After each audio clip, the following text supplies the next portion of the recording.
what's up world? How's it hanging? And artwork, you know we slanging. Coming through again with this 11 by 17 Broly versus Superman. I like to call this one Doomsday. Go ahead and I'm gonna color these in with these artifact markers, you know what I'm saying, on Bristol board. I'm really having fun with these artifact markers, so I'm just coming through with them. Wait, what?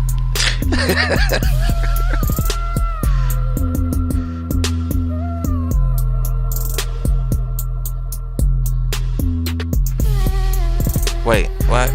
Nah, moving on. Okay, so yeah, you can use these artifact markers as an inexpensive way to tighten up your marker or your coloring skills. As you can see, these colors are laying down real smooth on this Bristol board, you know?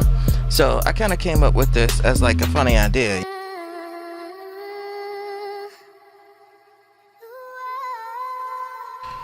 Broly, the legendary Super Saiyan. There was myths all through the Saiyan history that there was one whose power grew unimaginably until he had to be exiled from the planet. Well, if you ever seen a Dragon Ball Z episodes, you know about Goku turning Super Saiyan. But if you ever seen any of the Dragon Ball extended movies, you'll realize that there was one even stronger than a Super Saiyan named Broly. And he was deranged, but yeah, his power grew unimaginably. If you were to equate it to someone in DC, it would probably be Doomsday, and Marvel would probably be someone like the Hulk. But imagine that as a Super Saiyan going crazy. So yeah, that's pretty much the whole thing with Broly. So I came up with this idea after watching the Dragon Ball Z movie and just how Broly dominated all the Dragon Ball Z World Special Forces heroes. Just straight dominated them. And it took all of them to beat him, you know what I'm saying? Then it made me come to the realization, you know what I'm saying, after that death of Superman, that would be a really good thing, especially since all the hype about the Superman versus Goku.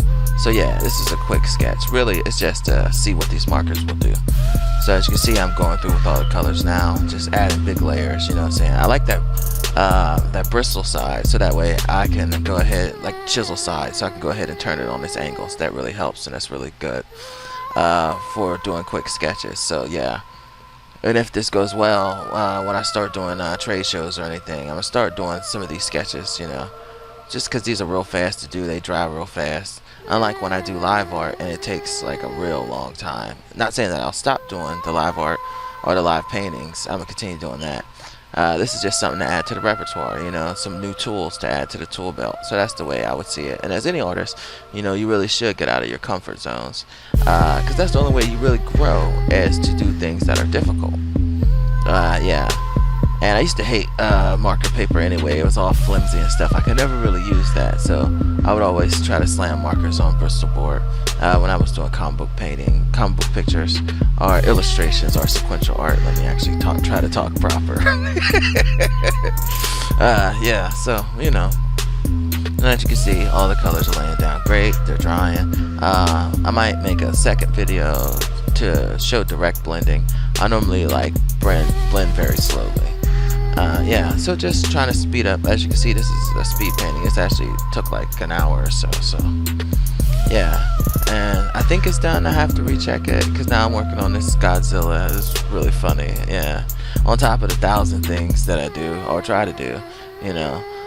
So yeah, I definitely really like these markers. I really like how they lay down, and for a cheap price, being an artist on a budget, you could go ahead and experiment with these and not end up wasting like $150 to $200, $300, you know. And if you really like them, then you could slowly build up a good tool belt of artist markers, you know.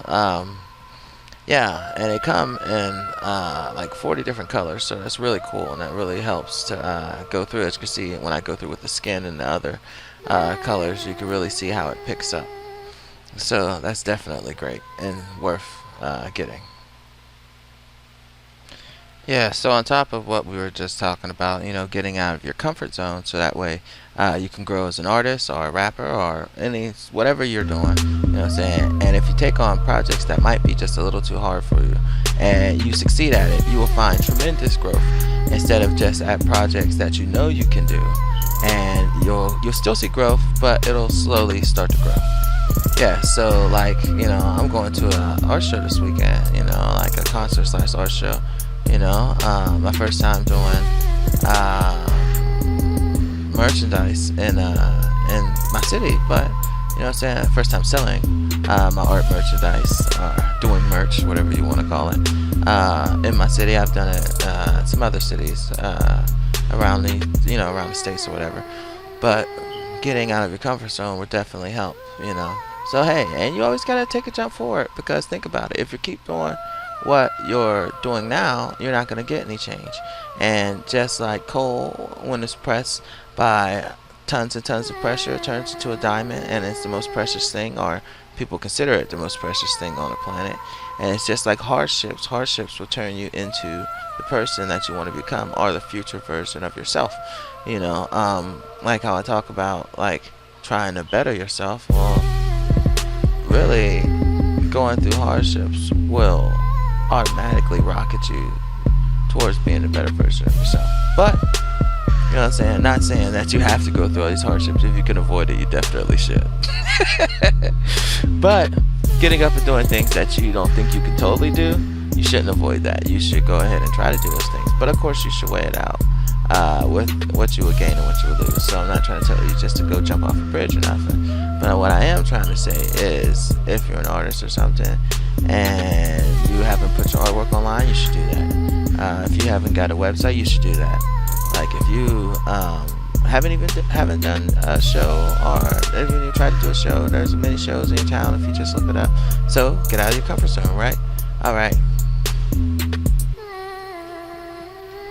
Oh yeah, I definitely will be doing commissions. So if anyone wants anything, just go ahead and throw that comment in there, or you can go to my website, realartworks.com. I do animation, illustration. Well, my animations takes a long time. So for now, until I really get things built up, I'm doing small animation, illustration, graphic design, you know, fine art, anything you could think of. And yes, and I'm definitely doing these artist marker illustrations. I will be doing commissions of these, also caricatures. I'll be doing a lot more stuff up on the site when I get a second. So yeah, I definitely love this Strathmore Bristol board. You know, this stuff is awesome. I've been using it since I was in college.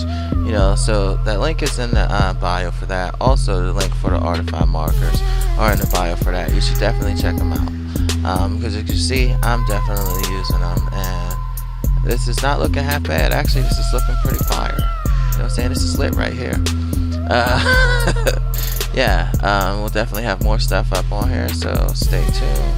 You know, we're gonna rock out for a second. So yeah, you know, and tell me what y'all think about that Broly versus Superman. Alright, y'all have a blessed day, and don't forget, we're Dragon Slayer, so go out there and conquer the day. Alright, peace.